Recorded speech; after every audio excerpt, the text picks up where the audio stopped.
Try natin tong bagong makeup na binili ko kahapon sa SM North. It's my first time using the brand. So, it's Kiko Milano.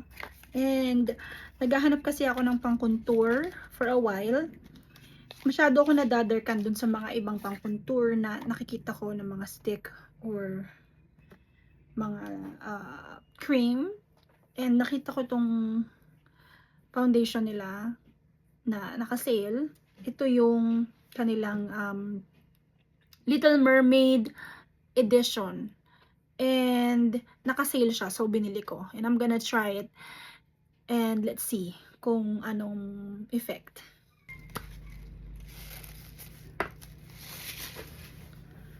Okay. Sabi ni ate, ganito ko lang daw sa may arrow. And then i-pump natin. Then, kukuha ko ng brush. Try natin siya.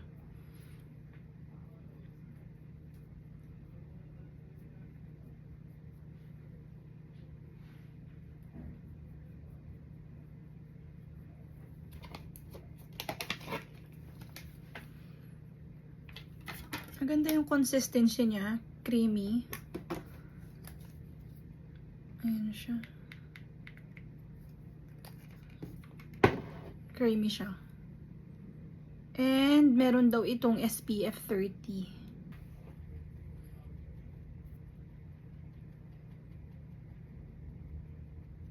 Ayan na, nung naano ko siya. Ito na siya nung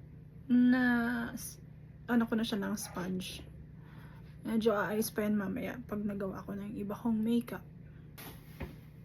Okay, so this is how it looks without the contour powder. So I'm gonna put in the contour powder later and I'll show you. So ayan na siya, guys. Ayan.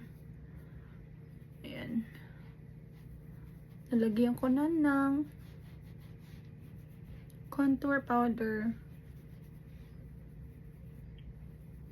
Okay naman siya. Ayan o.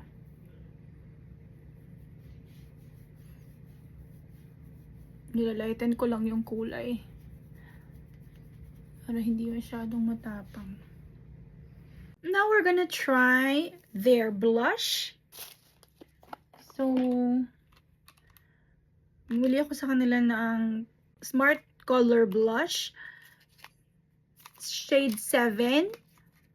And ito, orange yung ano niya, yung shade niya.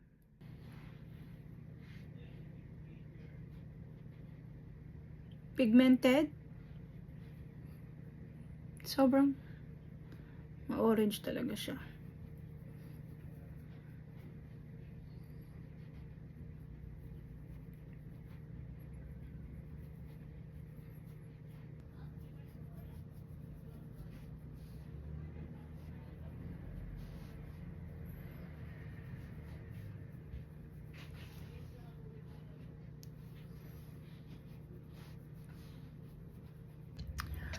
So, ayan siya.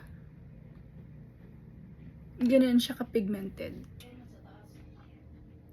Yung itsura niya. Next, we're going to try their Unlimited Double Touch lipstick.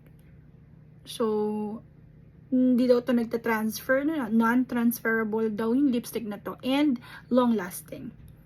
Try natin. Sabi nung binilan ko, dapat daw unahin daw muna to, then patuyuin ng 1 minute bago daw ilagay ito.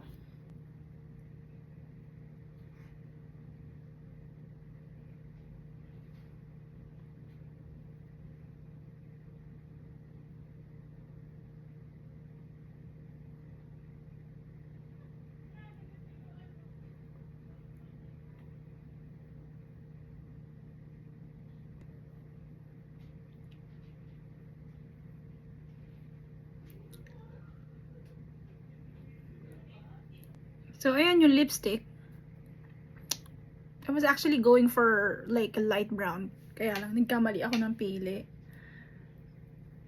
Nakala ko kasi parang naging mukhang copper pala tong color na to. Shade, 126 yung color. Lagyan na natin yung lip gloss.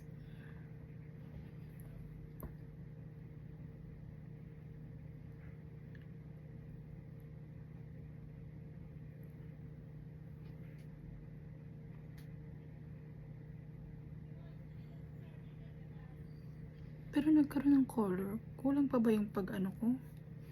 Pagpapatuyo?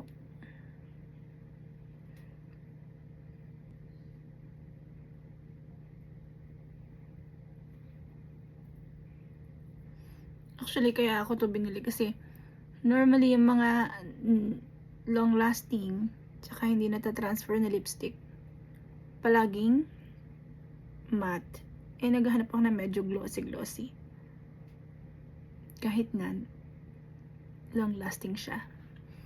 Eh, napadaan ako kahapon sa Kiko Milano sa SM North. Ayun. Na-discover ko sila.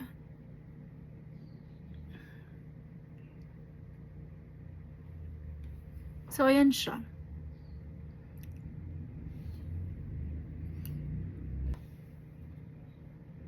Tingnan natin later kung talagang non-transferable. Try natin yung Glow Fusion Power Highlighter ng Kiko Milano. Ganyan yung itsura niya. Okay. Let's see.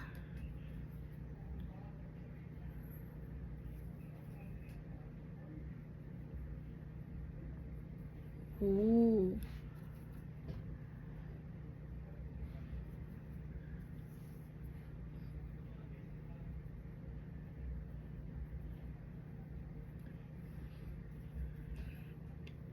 Fairness, maganda. In fairness, ang ganda niya. Ayan, oh. Do you see the glow? Nalagyan ko rin yung ilong ko. In fairness, maganda.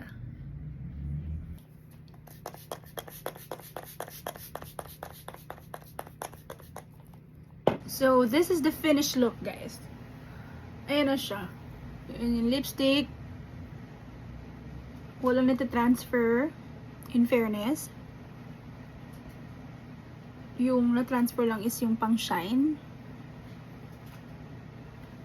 Yeah. Ayan siya. Ito yung liquid foundation na ginawa kong liquid contour. Ito yung highlighter. And ito yung foundation orange. So far, I like it.